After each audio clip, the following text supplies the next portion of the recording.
चलिए बच्चों, दो छोटी छोटी टर्म्स हैं, हमें ढंग से आनी चाहिए, उन्हें हम करंट गेन्स में डिफाइन करते हैं। एक छोटी सी हेडिंग लिखिए, that is current gain. Current gain हम दो डिफाइन करेंगे और ऑफ कोर्स इन पर बड़ा खूब सारे सवाल भी आते हैं। पहला है हमारे पास बेस करंट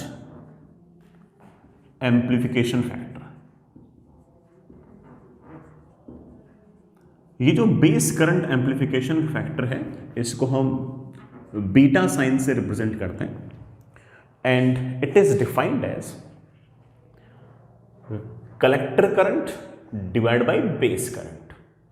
कलेक्टर करंट कितना है डिवाइड बाय बेस करंट कितना है, इस रेशो को हम of course base current amplification factor कहेंगे। करंट अपॉन करंट है तो ऑफ कोर्स बड़ा यूनिट लेस क्वांटिटी है, डायमेंशन लेस क्वांटिटी है। ठीक है बच्चों, आप जानते हो बड़ा आई बी काफी छोटा होता है, तो आई सी अपॉन आई बी ये जो रेशो है ये ठीक ठाक लार्ज होगा, ठीक ठाक लार्ज होगा। जैसे बड़ा 25, 30, 35, 50 इसके आसपास इसकी वैल्यू होगी रफली। तो आप रफली ऐसे कह सकते हो कि 20 से लेकर 50, 55 के आसपास इसकी वैल्यू लगातार वेरी करेगी। ऐसे कोई सब्जेक्टिव वैल्यूज नहीं है, ठीक है, ऐसे वेरी कर सकती है, 19 भी हो सकती है, 51 भी हो सकती है, लेकिन रफली बेटा 20, 30, 40, 50 के ऑर्डर में आपके इस एम्प्लीफिकेशन फैक्टर की वैल्यू होती है। अक्सर अगर सिस्टम के अंदर आपके पास डायरेक्ट करंट है, करंट अगर कांस्टेंट है तो आई सी अपॉन आई बी, इसको हम इवन ये कहता हूं कि it is defined for direct current. अगर मान लीजिए कि हमारे ट्रांजिस्टर के अंदर हमने जो बैटरीज लगा रखी थी वो अगर डायरेक्ट करंट ना देती और अल्टरनेटिंग करंट देती, तो उस केस में हम इस बीटा को हल्का सा चेंज कर देते डेफिनेशन को। फिर हम कलेक्टर करंट ना लिखकर चेंज इन कलेक्टर करंट लिखते, डिवाइड बाय बेस करंट ना लिखकर चेंज इन बेस करंट लिखते। ये डेफिनेशन है ऑफ कोर्स एसी के लिए। तो अगर आपके ट्रांजिस्टर के अंदर अगर करंट कांस्टेंट है तो आई सी अपॉन आई बी कर दिया करो, और अगर मान लीजिए कि आपके पास अल्टरनेटिंग करंट है, करंट बार बार अपनी वैल्यू को फ्लक्चुएट कर रहा है, तो change in collector current upon change in base current, इसको डिफाइन कर दिया करो। एक ही बात है, ठीक। ये डायरेक्ट करंट में, ये डीसी में, ये ऑफ कोर्स एसी में। इसी तरह से हमारे पास एक डेफिनेशन और है, that is emitter current amplification factor. ये जो एमिटर करंट एम्प्लीफिकेशन फैक्टर है, इसको हम अल्फा से रिप्रेजेंट करते हैं and it is always defined as collector current कितना है डिवाइड बाय एमिटर करंट कितना है। दोनों ही रेशो में तुम चेक कर लो कि न्यूमरेटर तो आईसी रहेगा, डिनोमिनेटर जो है वो बेटा जी बेस करंट एम्प्लीफिकेशन में आईबी आएगा और एमिटर करंट एम्प्लीफिकेशन करंट में आईई आएगा। ऊपर तो फिक्स है आईसी रहेगा, बेस करंट एम्प्लीफिकेशन के अंदर यहां पर आईबी आ जाएगा, एमिटर करंट एम्प्लीफिकेशन यहां पर आईई आ जाएगा। आईसी और आईई लगभग दोनों बराबर से होते हैं, मैं समझा चुका हूं आपको। आईसी आईई से हल्का सा छोटा होता है, तो आप कह सकते हो कि it will be slightly less than 1, मतलब 0.99, 0.98, 0.95, और इसको हम बेटा अल्फा से रिप्रेजेंट करते हैं। तो अल्फा जो है ये रफली बेटा आप ऐसे कह सकते हो कि 0.99, 0.98 ऐसे बड़ा वेरी करता है, रफली ऐसे वेरी करता है। I hope you get the point. ये तो बात हुई डीसी के अंदर। डीसी में ऑफ कोर्स करंट बड़ा सारे फिक्स ही होंगे, कलेक्टर करंट फिक्स होगा, एमिटर करंट फिक्स होगा, बेस करंट फिक्स होगा। लेकिन अगर मान लीजिए कि आपके पास अल्टरनेटिंग सोर्स हुए, जो हमने बैटरीज लगा रखी थी वो बड़ा मान लीजिए कि आपके पास अल्टरनेटिंग सोर्स पे, तो उस केस में हम इस अल्फा की डेफिनेशन को हल्का सा चेंज करेंगे और ऊपर जो कलेक्टर करंट है उसकी बजाय चेंज इन कलेक्टर करंट लिख देंगे। नीचे जो एमिटर करंट लिखा है उसको चेंज इन एमिटर करंट लिख देंगे, तो हल्का सा चेंज हो जाएगा। तो ये definition of course alternating current के लिए और ये डेफिनेशन आपके डीसी के लिए। फेयर एनफ, कोई बहुत भारी बात तो नहीं बेटा। एक छोटी सी हेडिंग लिखिए बेटा, next is relation between alpha and beta. Alpha मतलब emitter current amplification factor, beta मतलब बेटा बेस करंट एम्पलीफिकेशन फैक्टर। इन दोनों के बीच में रिलेशन तुम निकाल भी सकते हो और याद भी रख सकते हो। जैसे हमारे पास एक फॉर्मूला था, अगर आपको याद हो, that is emitter current is always equals to collector current plus base current. ये था बड़ा फॉर्मूला। इस पूरे के पूरे एक्सप्रेशन को IC से डिवाइड कर दो, इस पूरे एक्सप्रेशन को IC से डिवाइड कर दो, तो मेरे पास यहां पर आ गया IE अपॉन IC, ये आ गया 1 और ये आ गया IB upon IC। IE upon IC को मैं 1 अपॉन अल्फा लिख सकता हूं ना बच्चों। It is 1 upon alpha is 1 plus IB upon IC को तो मैं 1 अपॉन बीटा लिख सकता हूं, तो लिख दो 1 upon beta. It is of course beta plus 1 upon beta. यहां से बड़ा अल्फा की वैल्यू आ गई है बीटा अपॉन 1 प्लस बीटा। अच्छा एक्सप्रेशन है, याद भी रख सकते हो, ना याद हो तब भी कोई बहुत बड़ी दिक्कत नहीं है ना, मुश्किल से बड़ा 10 सेकंड लगते हैं निकालने के अंदर, निकाल भी सकते हो। ठीक है, उल्टा भी देख लो बेटा, एक बार उल्टा भी देख लो। मैं इसको उधर जाता हूं, मेरे पास आ गया 1 by beta is equals to 1 upon alpha minus 1, that is of course 1 minus alpha upon alpha.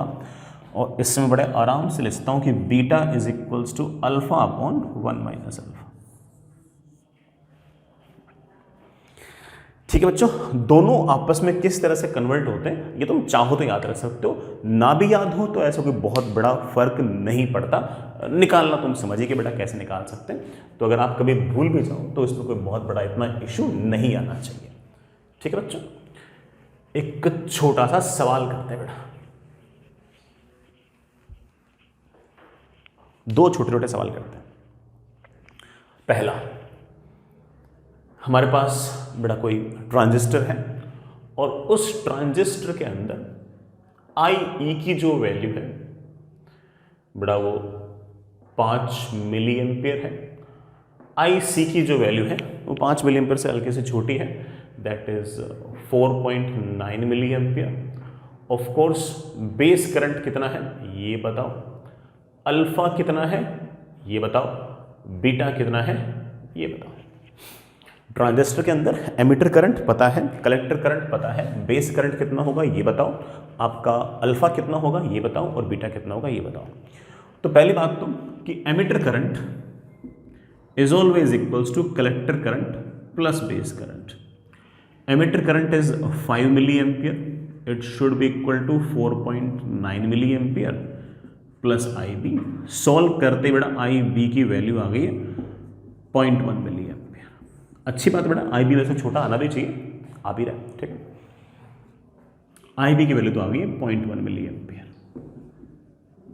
ठीक है बच्चों, अल्फा कितना होगा, कैसे करते हो अल्फा डिफाइन? आप बोलोगे सर दोनों ही रेशो में ये तो तय है कि न्यूमरेटर क्या होगा, न्यूमरेटर होगा IC। अल्फा का पूरा नाम हम जानते हैं क्या है, एमिटर करंट एम्पलीफिकेशन फैक्टर। तो डिवाइड किससे करेंगे, IE से डिवाइड करेंगे। तो IC आपके पास पहले से ही है बड़ा, कितना निकाल रखा है, निकाल के बड़ा दे रखा है 4.9 milli ampere divide by IE, it is given as 5 milli ampere. हमारी एक्सपेक्टेशन भी ऐसी थी कि बेटा मिली एम्पियर से मिली एम्पियर तो कैंसिल हो जाएगा ना बेटा, क्या हो जाएगा, कैंसिल हो जाएगा। 4.9 अपॉन 5 बेटा मेरे ख्याल से 0.98 आ गया होगा, 0.98 आ गया। बीटा निकालना है, निकाल लेंगे। बीटा कैसे डिफाइन करते हो, आप बोलो सर न्यूमरेटर तो ऊपर आता है IC और डिनोमिनेटर नीचे आता है। डिनोमिनेटर कौन है बड़ा, बीटा निकाल रहे हो तो IB आएगा। इट इज ऑफ कोर्स बड़ा IC तो 4.9 मिली एम्पियर और IB की वैल्यू बड़ा कितनी है 0.1 मिली एम्पियर। ये मिली एम्पियर से मिली एम्पियर कैंसिल हो गया और डिवाइड करते मेरे ख्याल से बड़ा आंसर आ गया 49। ठीक है बच्चों, आसान सा काम था। अल्फा से बीटा आप फॉर्मूले से भी निकाल सकते हो। आप कैसे कह सकते थे कि सर बीटा का formula is always alpha upon 1 minus alpha. Alpha है 0.98 upon 1 minus 0.98, that is of course 0.98 divide by 0.02। Divide करोगे बेटा वापस से आपका ये 49 ही आएगा। तो आप बड़े आराम से बेटा इस तरह से अल्फा बीटा को रिलेट कर सकते हो, कोई इतना बहुत बड़ा काम नहीं है। मैं एक छोटा सा सवाल और पूछना चाहता हूँ, है ना। इस तरह का सवाल बेटा अगेन आपको किसी न किसी बुक में दिख जाते हैं, फॉर्मूले भी बेटा आपके रिवाइज हो जाए तो आपको हल्का फुल्का आइडिया होना चाहिए। हाँ बेटा, एक ट्रांजिस्टर है, ठीक है बच्चों, और उसके बीटा की वैल्यू मुझे गिवन है। इसके बीटा की बेटा वैल्यू है 50। Find emitter current amplification factor.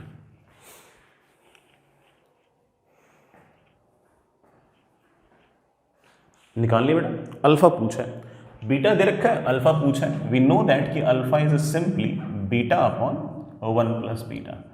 Beta is 50 upon 51। This is your alpha, this is your answer. तो अल्फा दे रखा हो तो बीटा निकालना, और बीटा दे रखा हो तो अल्फा निकालना। बहुत ही ऐसे ट्रिवियल सा काम है। फॉर्मूले याद रहे अच्छी बात है, फॉर्मूले ना याद रहे तो बेटा बड़े आराम से इस तरह से आप निकाल सकते हैं। ठीक है, आगे चलते। चलिए बच्चों, एक सवाल करते हैं। सवाल है, in a transistor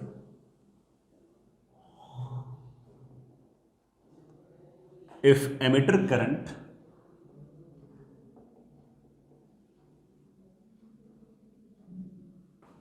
changes by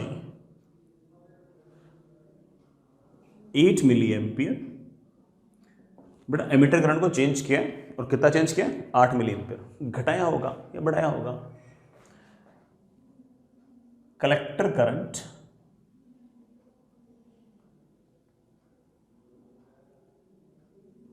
changes by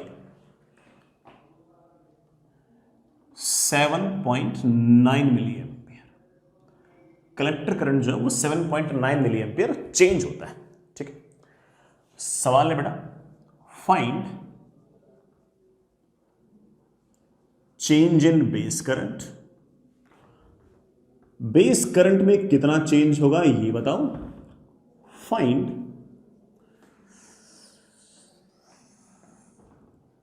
emitter current amplification factor and base current amplification factor. पूरा लिखने की जरूरत नहीं है, अल्फा और बीटा लिख लो, काफी है। ठीक, तीनों करंट के अंदर क्या रिलेशन है? एक तरह से जो किरचॉफ करंट लॉ टाइप का जो रिलेशन है, it is something like this कि emitter current is always equals to collector current plus base current. अगर मैं इसको डिफरेंशिएट करूं तो change in emitter current is equals to change in collector current plus change in base current. Emitter current का जो change है वो मुझे 8 मिली एम्पियर दे रखा है। कलेक्टर करंट का जो चेंज है वो मुझे 7.9 मिली एम्पियर दे रखा है। बाकी बचा हुआ ऑफ कोर्स बेस करंट का चेंज। हमारे पास बेस करंट का जो चेंज है वो बड़े आराम से आ गया 0.1 मिली एम्पियर। ठीक है बच्चा, अब अगला सवाल हमसे पूछा है कि बताओ अल्फा क्या होगा और बीटा क्या होगा। अल्फा मतलब क्या था बेटा? Emitter current amplification factor. ऊपर तो हमेशा IC ही रहता है। Emitter current thermal expansion emitter amplification factor निकालना चाह रहे हो तो नीचे बेटा हम इसको IE से डिवाइड करते थे, यही था फॉर्मूला। हाँ, इस बार डायरेक्ट करंट नहीं, कुछ अल्टरनेटिंग करंट टाइप अरेंजमेंट होगा जिसमें करंट चेंज हो रहे हैं। तो फॉर्मूले में हल्का सा चेंज, जहां पर आपका कलेक्टर करंट लिखा हुआ था वहां पर चेंज इन कलेक्टर करंट लिख दो। जहां पर आपका एमिटर करंट लिखा हुआ था वहां पर आप चेंज इन एमिटर करंट लिख दो। चेंज इन कलेक्टर करंट दे रखा है 7.9 मिली एम्पियर। ये दे रखा है बेटा मुझे 8 मिली एम्पियर। मिली एम्पियर से मिली एम्पियर कैंसिल, और अल्फा की वैल्यू आ गई है 79/80। ठीक है ना। रही बात बीटा की, बेटा beta base current amplification factor नाम था इसका, and it is defined as, ऊपर तो IC ही रहेगा, डिवाइड कैसे करोगे? बेस करंट एम्प्लीफिकेशन फैक्टर है तो IB से डिवाइड कर दो, और तो क्या करोगे। अगर यहां पर चेंज तो बेटा यहां पर भी चेंज। फॉर्मूले में हल्का सा चेंज। कलेक्टर करंट का चेंज है 7.9 मिली एम्पियर और बेस करंट का चेंज है 0.1 मिली एम्पियर। मिली एम्पियर से मिली एम्पियर डिवाइड, और बेटा ये आपका आंसर आ गया 79। Of course unit less dimension less दिख ही रहा है बेटा, मिली एम्पियर से मिली एम्पियर आपका कैंसिल आउट हो गया। बड़ा बात तो समझ में आई गई होगी। सिंपल सवाल था, जो बेटा हमने सवाल पहले से कर रखे थे, मोर और लेस एक तरह से उसी का रिपीटेशन टाइप ही था। ठीक है, चलिए बच्चों आगे चलते, अगली हेडिंग लिखिए एम्पलीफायर। एम्पलीफायर हमारे पास एक ऐसा इलेक्ट्रॉनिक डिवाइस है जो किसी भी टाइम वेरिंग सिग्नल को एम्पलीफाई करेगा। नाम से आइडिया लग रहा है एम्पलीफायर का मतलब क्या हो सकता है, यही हो सकता है और क्या हो सकता है। हेडिंग लिखिए बेटा। Next is amplifier. Amplifier it is an electronic device, ऐसा इलेक्ट्रॉनिक डिवाइस जो किस काम आ रहा है, जो किस काम आ रहा है, किसी भी टाइम वेरिंग सिग्नल की स्ट्रेंथ बढ़ाने की, किसी भी टाइम वेरिंग सिग्नल की इंटेंसिटी या पावर बढ़ाने के काम आ रहा है। It increases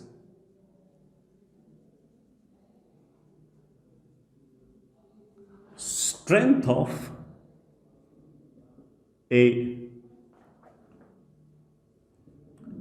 time varying signal, किसी टाइम वेरिंग सिग्नल की स्ट्रेंथ बढ़ाने के, वैसे स्ट्रेंथ आई मीन कि बेटा उसकी पावर बढ़ाने के, उसकी इंटेंसिटी बढ़ाने के, उसकी एनर्जी बढ़ाने के। जैसे इसका एक बहुत ही बेसिक सा यूज बेटा अपन लोगों ने देखा ही है, जैसे कि भाई एम्पलीफायर हम कहाँ यूज करते हैं, खासतौर से साउंड के केस में हम कहाँ यूज करते हैं, बेटा आपको आइडिया है ही। अगर कोई ओरेटर है, कोई स्पीकर है, वो बोल रहा है और छोटी सी ऑडियंस है तो डायरेक्ट बोल देगा। बहुत लार्ज ऑडियंस है तो आपने नोटिस किया होगा कि बड़े बड़े एम्पलीफायर्स लगे होते हैं। वो क्या करते हैं कि उस ओरेटर की साउंड को ऑफ कोर्स परसीव करते हैं, फिर वो सारे के सारे जो एम्पलीफायर होते हैं वो इलेक्ट्रिसिटी की सप्लाई से एनर्जी लेते हैं। साउंड का सिग्नल ऑफ कोर्स जो ओरेटर था, जो स्पीकर था, वहां से लिया, इलेक्ट्रिसिटी से पावर लिया और उसी सिग्नल को, उसी साउंड सिग्नल को एम्पलीफाई करके ज्यादा इंटेंसिटी, ज्यादा पावर से थ्रो कर दिया। तो आप उस केस में ज्यादा नंबर ऑफ ऑडियंस तक अपनी आवाज को पहुंचा सकते हो। जो तुम में से बेटा कई बच्चे ऑफलाइन में पढ़े होंगे या कभी पढ़ोगे तो आप लोगों को सबका आइडिया होगा, क्लास के अंदर बेटा कुछ कुछ छोटे छोटे ऐसे एम्पलीफायर्स लगाए रखे होते हैं। चुनावी रैलियां देख लो, उनमें देखो तो बेटा खूब सारे एम्पलीफायर्स लगे रखते हैं। इन सारे के सारे एम्पलीफायर का काम सिर्फ और सिर्फ यही है कि जो एक्चुअल साउंड का जो सिग्नल है उसको लेना, इलेक्ट्रिसिटी से पावर लेना, एनर्जी लेना और उस एनर्जी को अगेन साउंड की एनर्जी में कन्वर्ट करके उसकी इंटेंसिटी बढ़ाकर ज्यादा ऑडियंस तक भेजना। वही हमारा एक सिंपल क्या है बेटा, एम्पलीफायर। तो ठीक है, वही एम्पलीफायर है। ऐसे पंचायती कितनी कर लो, लेकिन है तो बेटा एम्पलीफायर वही है। तो बेटा लिख ही दिया, it increases strength of a time varying signal. It is based on, of course it is based on transistor. जो हमारा ट्रांजिस्टर था उस पर बेस्ड है बेटा इसका सारा का सारा वर्किंग। देख लेंगे, कोई दिक्कत नहीं है। जैसे मान लीजिए कि हमारे पास इस डब्बे में एम्पलीफायर है, तो इस एम्पलीफायर के अंदर 4 टर्मिनल्स होंगे बेटा। 2 टर्मिनल्स इनपुट पे होंगे, ये इनपुट, और 2 टर्मिनल्स आपके आउटपुट पे होंगे। ठीक है बच्चों, इनपुट में मैं इसको कोई सिग्नल दूंगा ऐसे, let's say time varying voltage ही दे दिया। ये इनपुट है तो मैंने VI लिख दिया। और ऑफ कोर्स बेटा इस सिग्नल में वोल्टेज का एम्पलीट्यूड बहुत ज़्यादा नहीं होगा। ये इनपुट होगा, ठीक है, और इस एम्पलीफायर से जो आउटपुट वोल्टेज आएगा ऑफ कोर्स बेटा वो वाला इससे ज़्यादा होगा। And it will be something like this. अगर ये आपका आउटपुट है तो आप कह सकते हो कि उसका graph will be something like this. उसके एम्पलीट्यूड से काफी ज्यादा एम्पलीट्यूड इसका होगा। कितने टाइम्स एम्पलीट्यूड होगा उसको हम आगे जाके एम्पलीफिकेशन वर्ड भी कहेंगे। लेकिन बच्चा ये सोच सकता है कि सर यहां पर वोल्टेज कम है, यहां वोल्टेज ज्यादा है, एक तरह से सर हमने वोल्टेज को बढ़ा दिया है, तो सर इसका मतलब पहले पावर कम था बाद में पावर ज्यादा है, सर पावर ही बढ़ा दिया, तो सर क्या हम एनर्जी क्रिएट करने लग गए क्या एम्पलीफायर एनर्जी क्रिएट कर पा रहा है? अरे नहीं बेटा, एनर्जी नहीं क्रिएट कर पा रहा।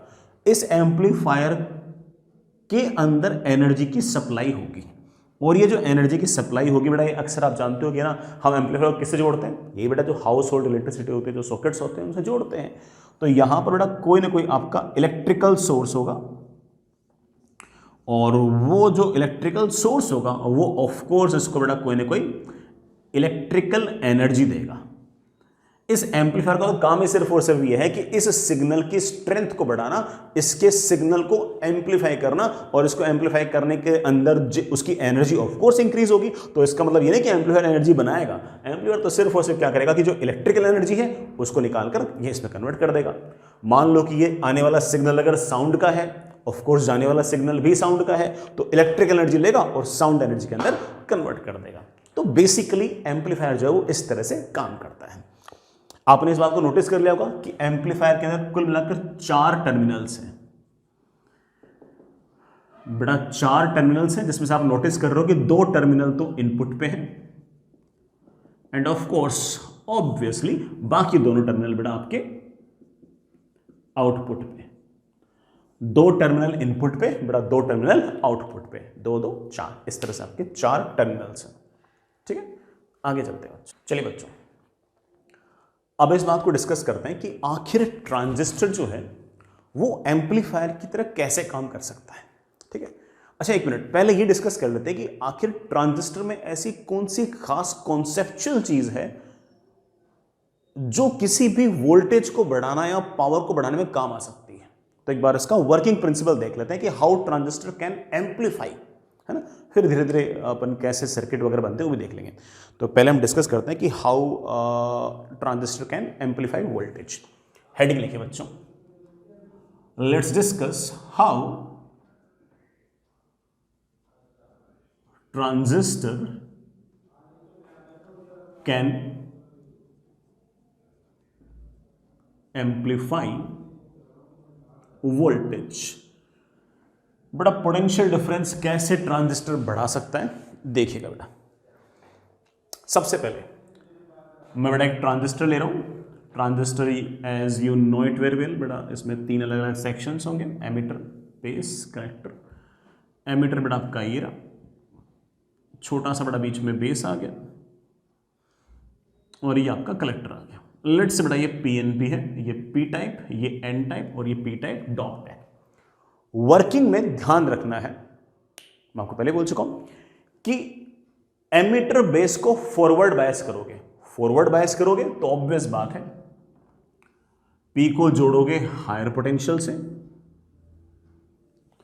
और एन को जोड़ोगे लोअर पोटेंशियल से। पी को जोड़ोगे हायर पोटेंशियल, एन को जोड़ोगे लोअर पोटेंशियल से, और इस बैटरी के अक्रॉस जो पोटेंशियल डिफरेंस है उसको वी ई लिख देता हूं। आगे की बात भी करेंगे, पहले बेटा इतनी सी बात कर लेते हैं। पहली बात, जो हमारा एमिटर बेस है it should B forward biased. It should B forward bias. Emitter base को फॉरवर्ड बायस रखना है, इतनी बात है। अगर एमिटर बेस को अगर तुम फॉरवर्ड बायस करोगे तो इनके बीच में जो डिप्लीशन रीजन बनेगा, I hope you do remember that, कि अगर इसे फॉरवर्ड बायस रखोगे तो ये जो बीच में डिप्लीशन रीजन बनेगा इसकी थिकनेस कम से कम होगी। उसकी थिकनेस कम से कम होगी तो उसका डायनेमिक रेजिस्टेंस कम से कम होगा। तो आप ऐसा कह सकते हो, इट मीन्स दैट कि इनके बीच की जो डिप्लीशन रीजन है या जो डिप्लीशन जोन है उसकी थिकनेस कम होगी, और अगर उसकी थिकनेस कम होगी तो पक्की बात है कि जो हमारा बेस एमिटर जंक्शन है, ये जो बेस और एमिटर का जो जंक्शन है उसका रेजिस्टेंस, भले ही वो डायनेमिक रेजिस्टेंस हो, ओमिक रेजिस्टेंस तो नहीं होता यहाँ पे, जो भी आपका डायनेमिक रेजिस्टेंस है उसकी वैल्यू कम से कम होगी। तो हम कह सकते हैं कि हमारा जो बेस एमिटर जंक्शन है उसका resistance will be very small. तो सर इससे क्या हो गया, सुनना बेटा, यहां से कुछ ना कुछ करंट जाएगा and let's say that is emitter current.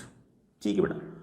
अब एमिटर और बेस के बीच जो पोटेंशियल डिफरेंस है यहां से यहां तक, बेस एमिटर के जो जंक्शंस हैं उनके बीच जो पोटेंशियल डिफरेंस है इसकी वैल्यू बहुत ज्यादा बड़ी नहीं आएगी।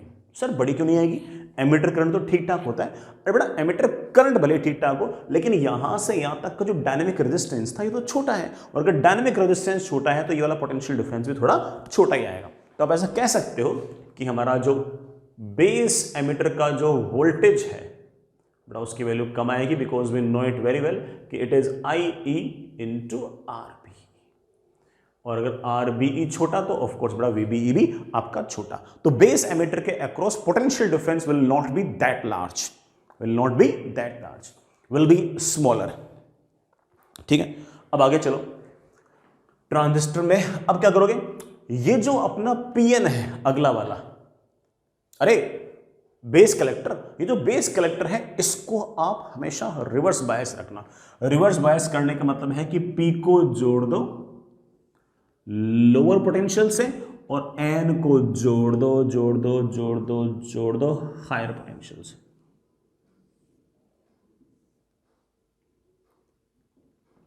ऐसे हायर पोटेंशियल, और यहां पर जो पोटेंशियल डिफरेंस है इसे एक बार के लिए वीसीसी लिख दो। बड़ा क्या लिख दो, वीसीसी लिख दो। इट इज पोटेंशियल डिफरेंस, बड़ा अपने कलेक्टर पे है इसलिए। और यहां से कुछ ना कुछ करंट खींचा होगा, जो करंट खींचा होगा दैट विल बी आईसी, बाकी बचा आपके पास आईबी। मैं आपको हल्का फुल्का बड़ा बता चुका हूं ये बातें। इधर से आईबी आएगा, इधर से आईसी आएगा, आईसी और आईबी मिलकर आईई बन जाएगा। यही आईई बड़ा चलते चलते यूं आएगा, इसमें से आईबी इधर निकल जाएगा, आईसी इधर आ जाएगा। अब मेरी बात सुनना, हमने क्या किया है कि ये जो हमारा बेस कलेक्टर था, हमारा जो बेस कलेक्टर था इसको हमने रिवर्स बायस्ड रखा है। और अगर आपने इसको रिवर्स बायस रखा है तो बड़ा आपको सीरियसली याद होना चाहिए बात कि रिवर्स बायस के अंदर इनके बीच का जो डिप्लीशन जोन होगा उसकी थिकनेस ज्यादा होगी। अरे भाई उसकी अगर थिकनेस ज्यादा होगी तो ऑब्वियस बात है कि उसका रेजिस्टेंस बहुत ही ज्यादा होगा। तो आप कह सकते हो कि इस केस के अंदर इनके बीच का जो डिप्लीशन जोन है, डिप्लीशन रीजन है, उसकी थिकनेस ज्यादा होगी। और अगर थिकनेस ज्यादा होगी तो आप बड़े आराम से कह सकते हैं कि बेस कलेक्टर जो है उस जंक्शन का रेजिस्टेंस बहुत बड़ा है। और बेटा अगर उसका रेजिस्टेंस बहुत बड़ा है तो मेरा फायदा क्या है, बेटा रेजिस्टेंस बड़ा है तो मैं ऐसा कह सकता हूं कि यहां से यहां तक का जो पोटेंशियल डिफरेंस आएगा, कहां से कहां तक का, बेस से कलेक्टर का जो पोटेंशियल डिफरेंस आएगा वो अच्छा खासा बड़ा आएगा। सर अच्छा खासा बड़ा क्यों आएगा, बेस कलेक्टर के बीच का जो पोटेंशियल डिफरेंस है उसे आप बड़े आराम से कह सकते हो कि यहां का current is IC multiplied by यहां का रेजिस्टेंस, बेटा यहां का रेजिस्टेंस इज आरबीसी। अब जरा सुनना इस बात को, आईई में और आईसी में तो बड़ा अंतर है ही नहीं। हमने पूरे के पूरे ट्रांजिस्टर का मैन्युफैक्चरिंग इस तरह से किया है कि आईबी बहुत छोटा रहे और आईई और आईसी लगभग बराबर हो, ये तो हमने ध्यान रखा। तो आईई और आईसी तो लगभग सेम सही है। आईई का लगभग 0.99 टाइम्स या 0.98 टाइम्स या लगभग 0.95 टाइम्स आपका आईसी होता है। तो IC is not that small as compare to IE, but base emitter के बीच का जो डायनेमिक रेजिस्टेंस होगा उसके मुकाबले बेस कलेक्टर का जो रेजिस्टेंस होगा वो बहुत बड़ा होगा। और अगर ये रेजिस्टेंस बड़ा बहुत बड़ा होगा तो ऑब्वियस बात है कि बड़ा बेस कलेक्टर के अक्रॉस ये जो पोटेंशियल डिफरेंस आएगा, बेस कलेक्टर के अक्रॉस जो पोटेंशियल डिफरेंस आएगा ये काफी ज्यादा आएगा। सर यहां से आप क्या प्रूव करना चाहते हो, बेटा मैं यहां से ये प्रूव करना चाहता हूं कि ध्यान से देखो, तो करंट जब इधर से इधर आया तो current has been moving from a low resistance zone to higher resistance zone, is transferring, is transiting, is moving from low resistance zone to high resistance zone. It means that current is moving from low potential zone to high potential zone. यहां से तो potential difference कम आएगा, यहां से तो potential difference ज्यादा आएगा। तो करंट जो है वो low potential zone और हाई पोटेंशियल जोन ऐसे मूव कर रहे हैं। इस रीजन में बड़ा पोटेंशियल डिफरेंस कम है, इस रीजन में पोटेंशियल डिफरेंस ज्यादा है। So current is transiting, current is moving from the region in which there is a low resistance, then it is moving toward the region in which the resistance is high. तो of course बेटा यहां से तक का potential difference कम होगा और यहां से तक का पोटेंशियल डिफरेंस ज्यादा होगा। हम बड़े आराम से कह सकते हैं कि बेस कलेक्टर के अक्रॉस जो पोटेंशियल डिफरेंस होगा वो बेस एमिटर के पोटेंशियल डिफरेंस के मुकाबले बहुत ज्यादा होगा, थाउजेंड्स टाइम्स, लैक्स टाइम्स ज्यादा होगा भाई। क्योंकि हम जानते हैं कि फॉरवर्ड बायसिंग के अंदर बहुत कम रेजिस्टेंस आता है और रिवर्स बायसिंग में रेजिस्टेंस बहुत ही ज्यादा आता है। और जितने टाइम्स रेजिस्टेंस होगा लगभग उतने ही टाइम्स थोड़ा पोटेंशियल डिफरेंस आएगा, क्योंकि करंट तो मोर और लेस सेम ही है। सो मैं बेटा फाइनली इस बात को कंक्लूड कर रहा हूं कि आपने इस बात को देखा कि करंट इज ट्रेवलिंग बेटा ट्रेवलिंग को मैं एक तरीके से और बोल रहा हूं ट्रांजिटिंग, बेटा जानबूझ के क्योंकि transistor word came from this, is transiting from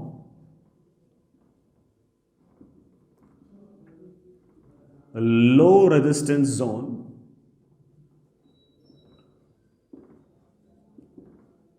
to high resistance zone।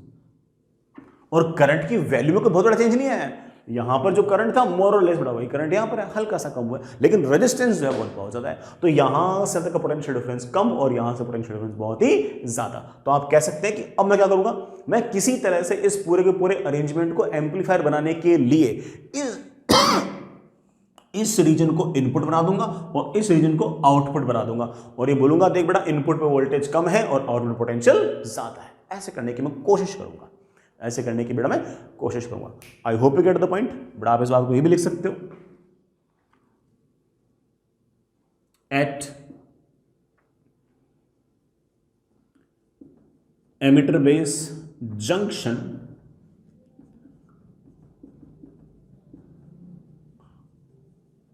potential drop is small and at base collector junction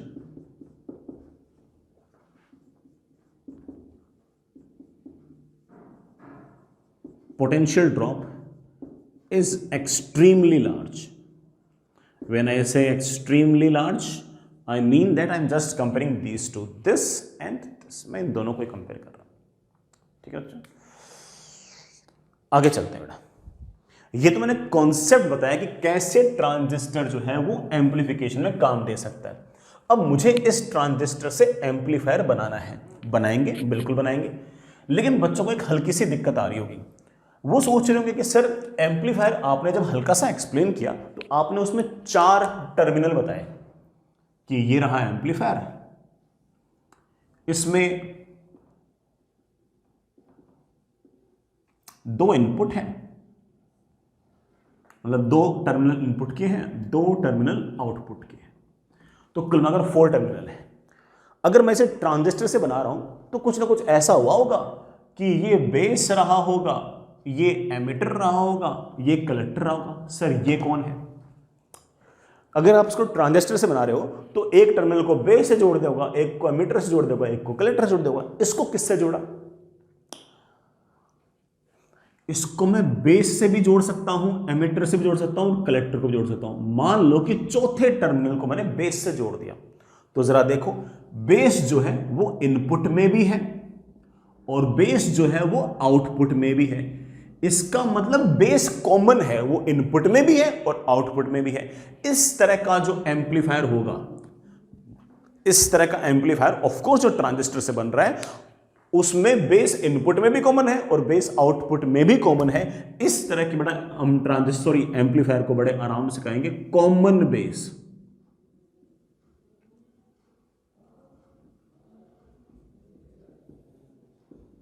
amplifier. बेटा इसे हम क्या बोलेंगे? Common base amplifier. Fair enough. Sir base का कॉमन होना जरूरी है क्या? अरे नहीं बेटा, इधर एमिटर है, इधर बेस है।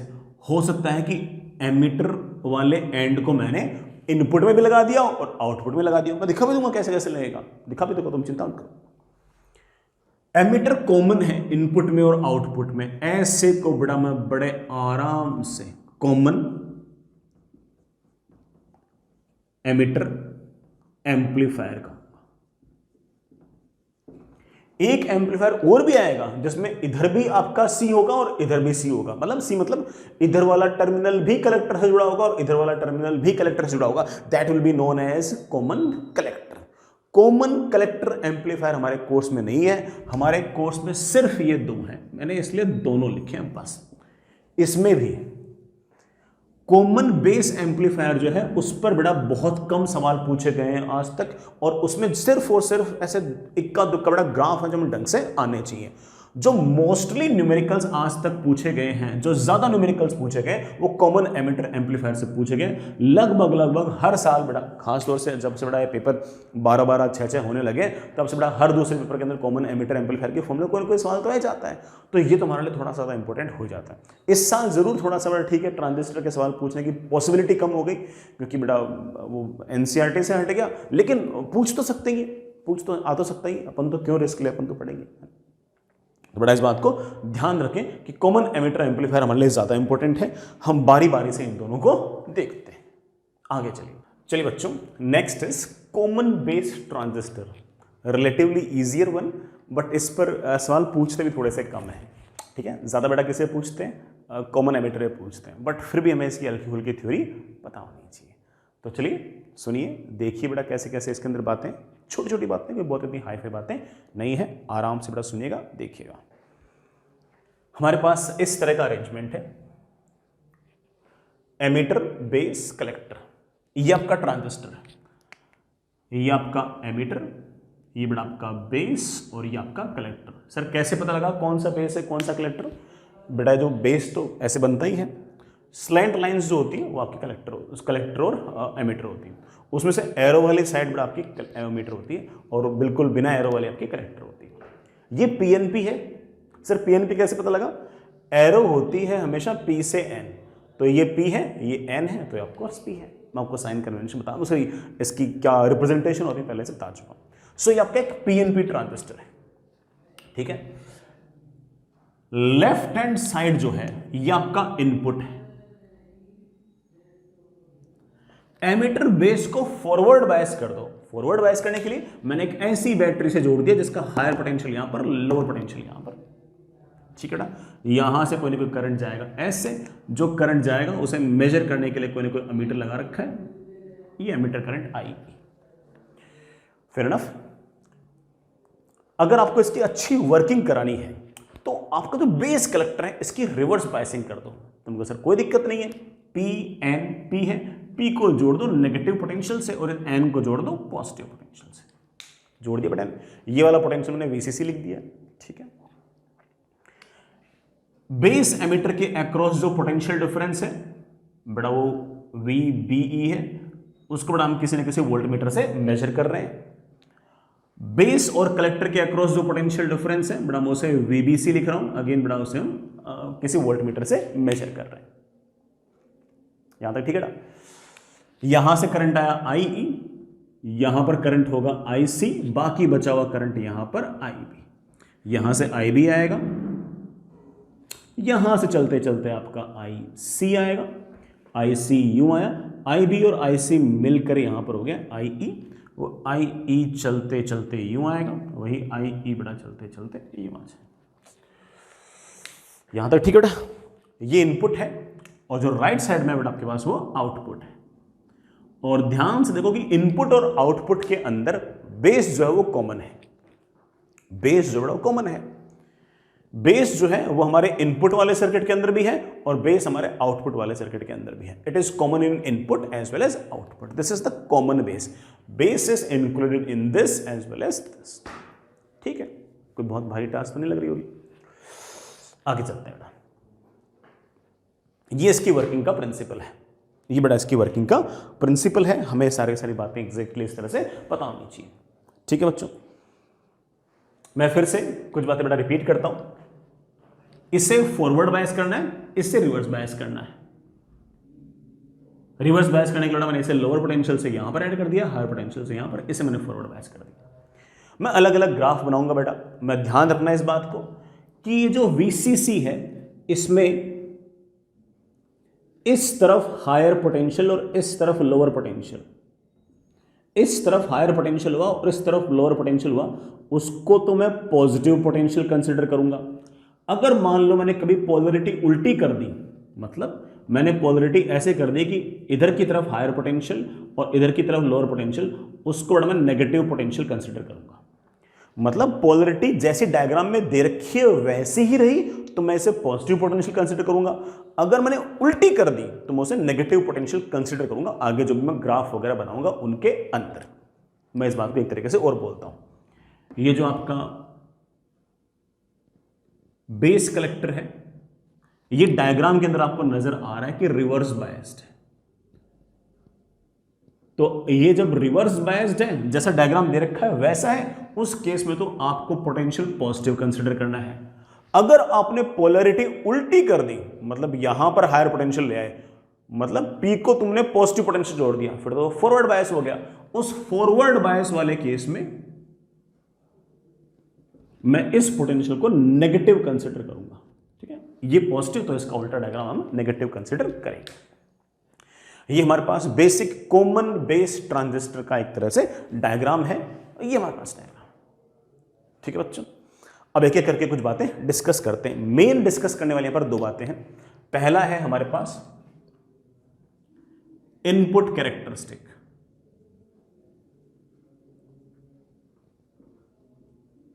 इनपुट कैरेक्टरिस्टिक में बात करते हैं हम इनपुट की, मतलब लेफ्ट हैंड साइड की, और हम ग्राफ बनाते हैं किन किन के बीच में। y एक्सिस में आएगा आपका एमिटर करंट और x एक्सिस में आएगा आपके पास ये potential difference across base emitter junction. इनका ग्राफ बनाना है। ये ग्राफ आप एक्सपेरिमेंटली भी बना सकते हो, मैं तो लॉजिक से बता रहा हूं बेटा, मैं तो कहां एक्सपेरिमेंट करूंगा, मैं तो लॉजिक से बता रहा हूं कि किस लॉजिक से बेटा मैं बेस एमिटर का मैं graph, base emitter versus emitter current का ग्राफ बना रहा हूं। मेरे लिए ये जो अरेंजमेंट है ये सिंपल फॉरवर्ड बायस डायग्राम है। It is just a simple forward bias PN junction. मेरे लिए ये सिर्फ और सिर्फ एक फॉरवर्ड बायस्ड पीएन जंक्शन जैसा है और कुछ नहीं है। और याद करो, फॉरवर्ड बायस्ड पीएन जंक्शन के अंदर जैसे जैसे पोटेंशियल डिफरेंस बढ़ाते थे, पहले तो करंट जीरो रहता था, जीरो रहता था, जीरो रहता था, जीरो रहता था, फिर एक ऐसी वैल्यू आया करती थी जिसके बाद आपका करंट इस तरह से थोड़ा सा बढ़ता था। जैसे ही बड़ा करंट बढ़ना स्टार्ट करता था, जिस पॉइंट से उस पॉइंट को बड़ा हम, मेरे बच्चों को तो याद ही होगा, मेरे बच्चे तो स्मार्ट है, उसको हम शायद नी वोल्टेज कहा करते थे। क्या कहा करते थे? नी वोल्टेज। याद तो आगे बढ़ा था, ये आपका नी वोल्टेज। अगर आपको ये करंट वर्सेस यहां से तक का जो पोटेंशियल डिफरेंस है इसके बीच में ग्राफ पूछा जाए, this is the graph, this is the graph. लेकिन एक्सपेरिमेंट करने वालों ने क्या किया, एक्सपेरिमेंट करने वालों ने क्या किया कि इधर का जो पोटेंशियल है, मतलब जो आपका बेस कलेक्टर जंक्शन है, इसके पोटेंशियल की अलग अलग वैल्यूज के लिए ग्राफ बनाए। उन्होंने कहा कि ये वाला जो ग्राफ है ना, लेट्स से ये वाला जो ग्राफ है ना, ये बेस कलेक्टर, मतलब इधर वाला जो पोटेंशियल बेस कलेक्टर की लेट्स से 1 वोल्ट के लिए ग्राफ आया है, 1 वोल्ट के लिए ग्राफ आया है। और इधर की तरफ 1 वोल्ट मैनेज करना कोई बहुत टफ काम थोड़ी है। इस पोटेंशियल को चेंज करोगे तो बड़ा 2 वोल्ट भी हो सकता है, इस पोटेंशियल को चेंज करोगे तो बड़ा 0.5 वोल्ट भी हो सकता है, ठीक है। अब उन्होंने कहा कि अगर मैं इस बेस कलेक्टर के पोटेंशियल को बढ़ा दूं तो ग्राफ कैसा होगा। अब जरा सोचो, ये वाला पोटेंशियल अगर बढ़ाना है तो आप एक काम कीजिए कि बेटा यहां पर और हायर पोटेंशियल लगाओ। आपने इस रिवर्स बायसिंग के अंदर अगर और ज्यादा पोटेंशियल बढ़ाया तो ऑब्वियस बात है कि यहां पर पोटेंशियल, यहां पर जो नेगेटिव पोटेंशियल है वो और बढ़ेगा। ये पोटेंशियल डिफरेंस, भाई यहां पर ये लोअर पोटेंशियल, ये पोटेंशियल डिफरेंस जितना ज्यादा बढ़ेगा, यहां का पोटेंशियल नेगेटिव में उतना ही ज्यादा बढ़ेगा।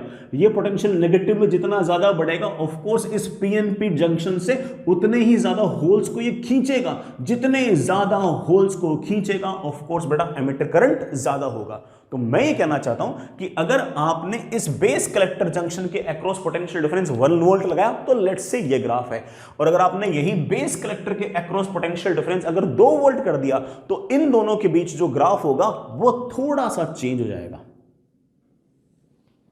बेटा थोड़ा सा चेंज हो जाएगा।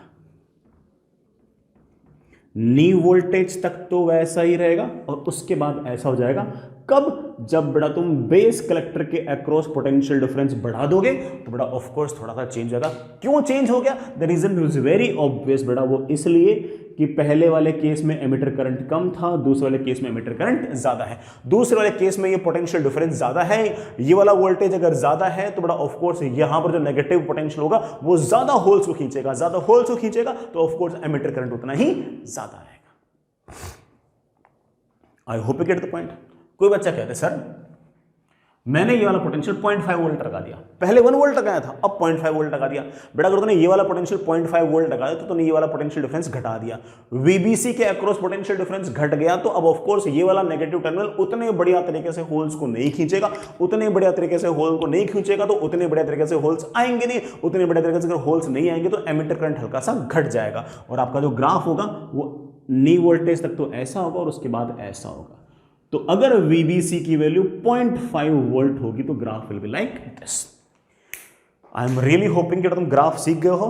ग्राफ मैंने इन दोनों के बीच में बनाया है, लेकिन एक बार इसकी एक वैल्यू के लिए, फिर इसकी दूसरी वैल्यू के लिए और इसकी तीसरी वैल्यू के लिए।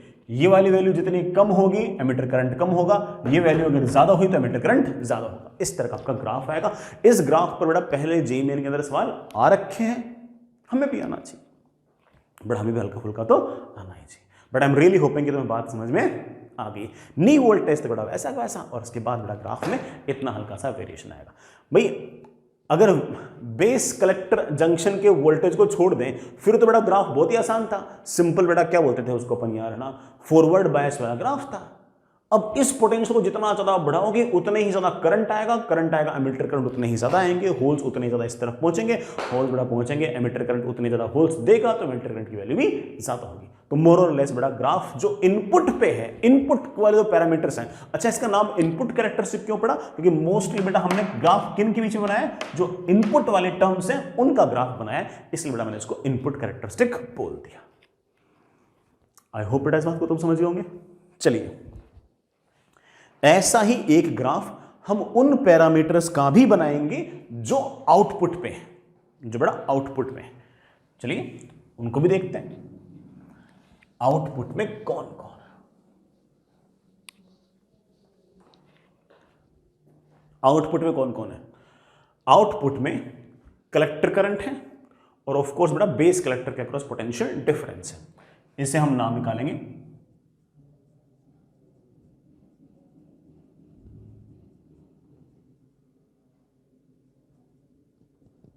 Output characteristic. इसमें y एक्सिस में आपका कलेक्टर करंट और x एक्सिस में बड़ा आपका बेस कलेक्टर के अक्रॉस पोटेंशियल डिफरेंस। अब मेरी बात ध्यान सुनना। मान लो कि मैंने बड़ा ये वोल्टेज इस तरह से बहुत ज्यादा, मतलब इस तरह से एडजस्ट किया कि यहां पर बड़ा ना तो ये फॉरवर्ड बायस हुआ ना रिवर्स बायस हुआ, जीरो पोटेंशियल डिफरेंस लगा दिया, तो ये ना फॉरवर्ड बायस हुआ ना रिवर्स बायस हुआ। तो ऑब्वियस बात है कि हम तो इधर से होल्स को नहीं खींच रहे, लेकिन यहां से बड़ा होल्स आए आए आए आए, कुछ होल्स बड़ा ऑफ कोर्स इधर चले जाएंगे और थोड़े बहुत होल्स तो फिर भी आएंगे। तो अगर मैंने कोई फॉरवर्ड बायसिंग, सॉरी मैंने इधर तो बड़ा रिवर्स बायसिंग है, इधर मैंने कोई रिवर्स बायसिंग नहीं की, इधर मैंने कोई रिवर्स बायसिंग नहीं की और मैंने वीबीसी की वैल्यू 0 रखी, वीबीसी की वैल्यू 0 रखूंगा, तब भी अगर यहां से 100 होल्स आएंगे तो 5 इधर जाएंगे तो 95 तो इधर जाएंगे, कुछ ना कुछ करंट तो आएगा, इवन इफ यहां से यहां तक का पोटेंशियल डिफरेंस 0 हुआ तब भी।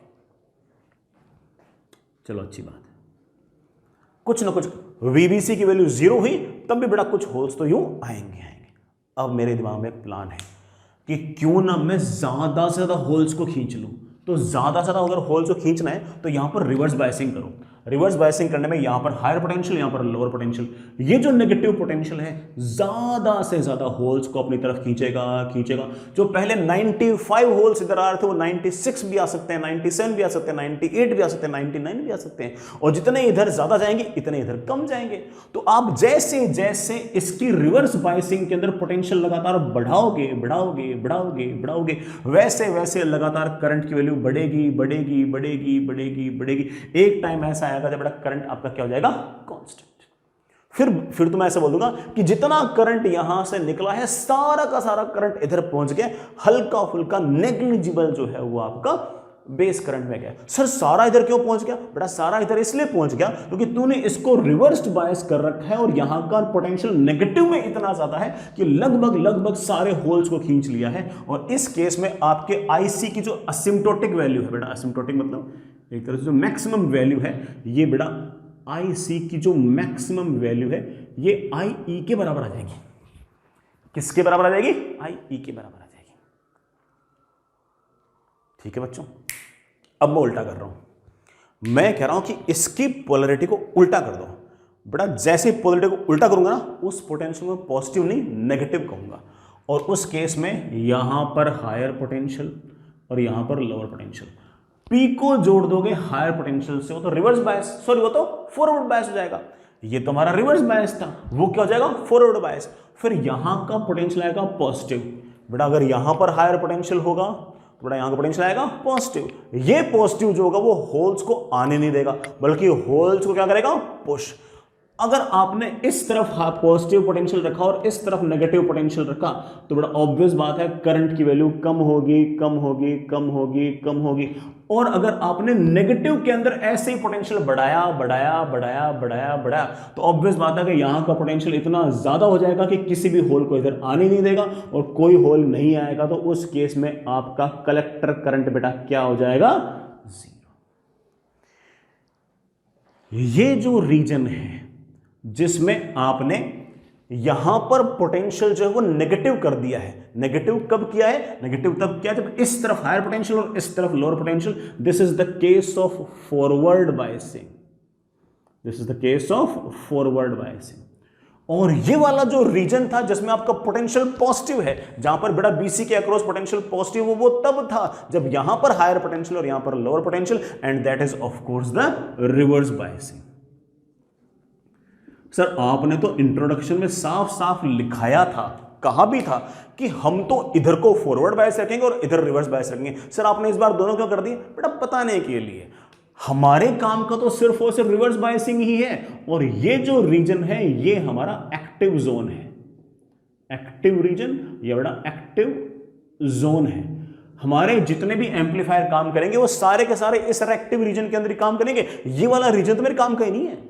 This zone is also known as बेटा your saturation zone या फिर saturation region।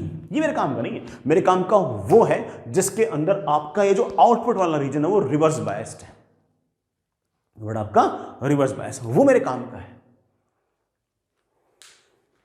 बड़ा समझ गए बात को, बेटा वो मेरे काम का है। ये वाला मेरे काम का नहीं, वो तो सिर्फ उसे डायग्राम बढ़िया बन जाए इसलिए मैं दिखाने की कोशिश किया कि पूरा ग्राफ हमें ढंग से आना चाहिए। So that is the reason which is very useful to us। हमारे जितने भी एम्पलीफायर वगैरह काम करेंगे वो सिर्फ एक्टिव रीजन में काम करेंगे। ये जो हमारे पास रीजन है ना जिसके अंदर ये भी फॉरवर्ड बायस है और ये भी फॉरवर्ड बायस, वो हमारे किसी काम का नहीं है, वो किसी काम का नहीं। आउटपुट कैरेक्टरिस्टिक के अंदर अभी तक बड़ा ग्राफ मुझे कंप्लीट करने के लिए दो बातें थोड़ी सी और एक्स्ट्रा ऐड करनी पड़ेगी। मैं नए डायग्राम से काम चला रहा हूँ, सॉरी नए ग्राफ से काम चला रहा हूँ। तुम चाहो तो बेटा नया भी बना सकते हो और चाहो तो इसी में चेंज कर सकते हो।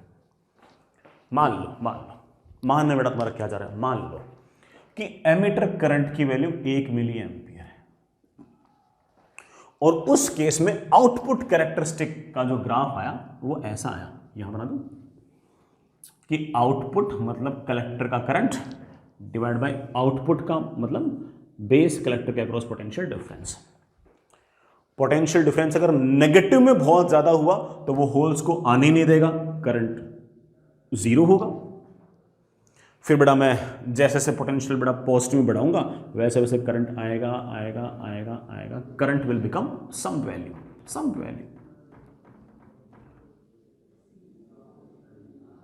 This is IC।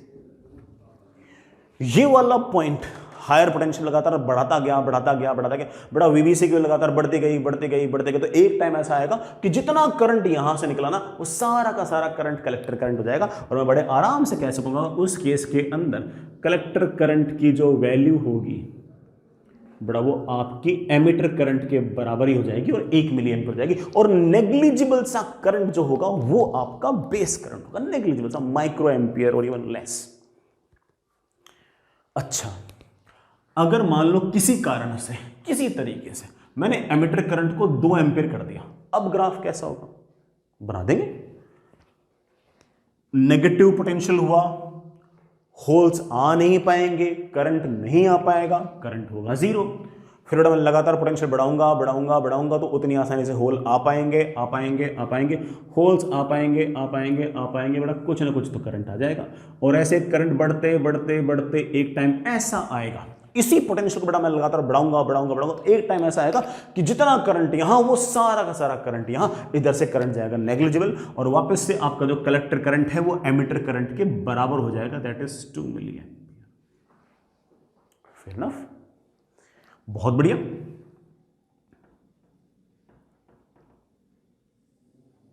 बहुत बढ़िया।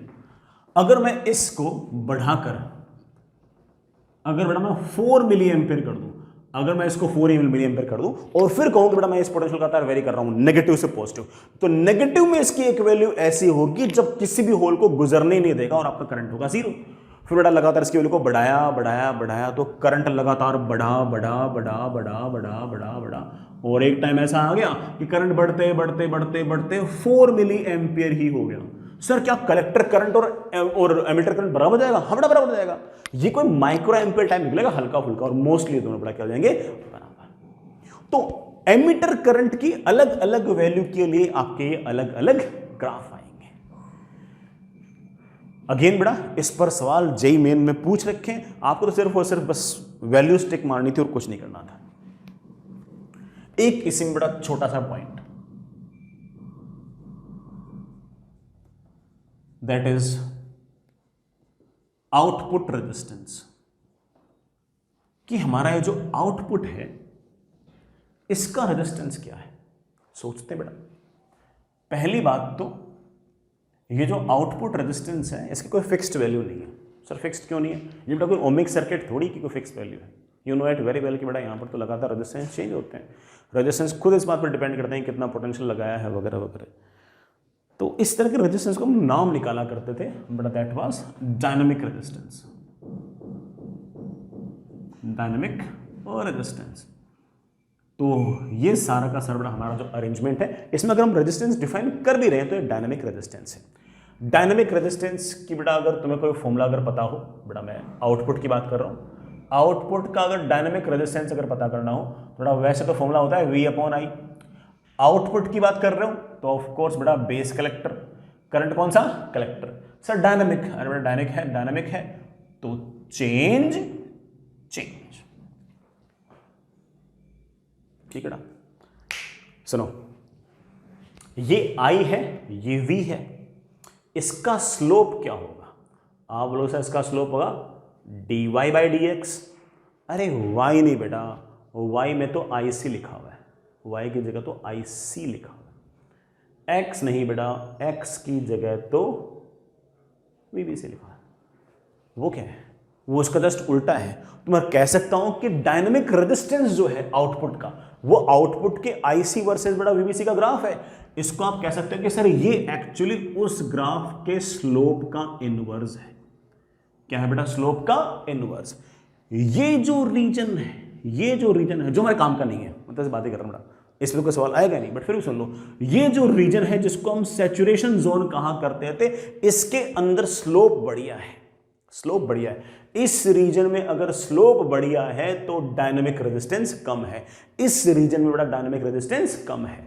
इस रीजन के अंदर आपके आउटपुट का जो डायनामिक रेजिस्टेंस है बेटा वो कम है।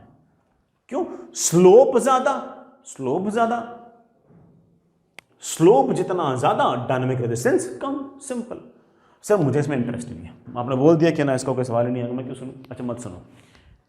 ये एक्टिव जोन देखो बेटा, इस एक्टिव जोन की अगर बात करो तो यहां पर तो स्लोप 0 है लगभग, और अगर स्लोप 0 है, अरे भाई स्लोप 0 है तो पक्की बात है कि यहां पर डायनामिक रेजिस्टेंस इनफाइनाइट है, मतलब लार्ज है।